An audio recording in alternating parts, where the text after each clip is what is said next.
નમસ્કાર દર્શક મિત્રો, હું છું આશ્લેષા પટેલ અને આપ જોઈ રહ્યા છો અરવલ્લી ન્યૂઝ। ઉનાળાની કડક ગરમીમાં જ્યાં માનવજાત જ પાણી માટે સંઘર્ષ કરે છે, ત્યાં નિર્દોષ પક્ષીઓ માટે જીવન વધુ જ કઠિન બની જાય છે।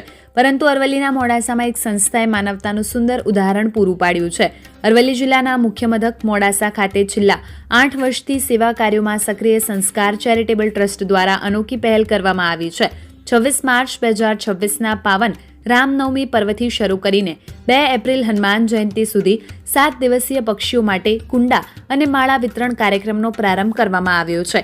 ઉનાળામાં તરસના કારણે હજારો અબોલા પક્ષીઓ જીવ ગુમાવે છે।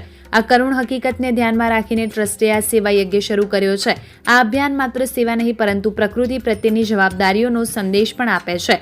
આ ઉનાળામાં કોઈ પણ પક્ષી તરસે નહીં, એ જ અમારો પ્રયાસ છે।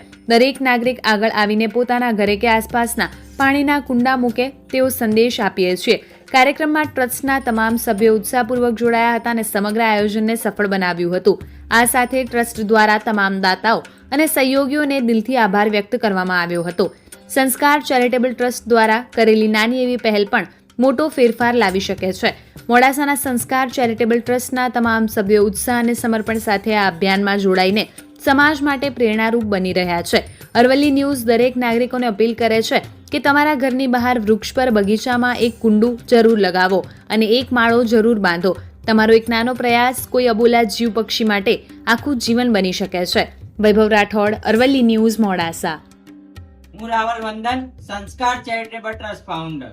મિત્રો, દુનિયાભરમાં ગરમીનું પ્રમાણ દિવસે ને દિવસે વધી રહ્યું છે। તે ખાસ બાબત ધ્યાનમાં લઈને આજ રોજ તારીખ 26 માર્ચ 2026 ને ગુરુવાર રામનવમીના પાવન પર્વ નિમિત્તે આજ રોજ અરવલ્લી જિલ્લાના મુખ્ય મથક મોડાસા ખાતે સેવાના ભાવ સાથે જોડાયેલું સંસ્કાર ચેરિટેબલ ટ્રસ્ટ દ્વારા પક્ષીઓ માટે કુંડા તેમજ માળા વિતરણ કાર્યક્રમ હાથ ધરવામાં આવ્યો।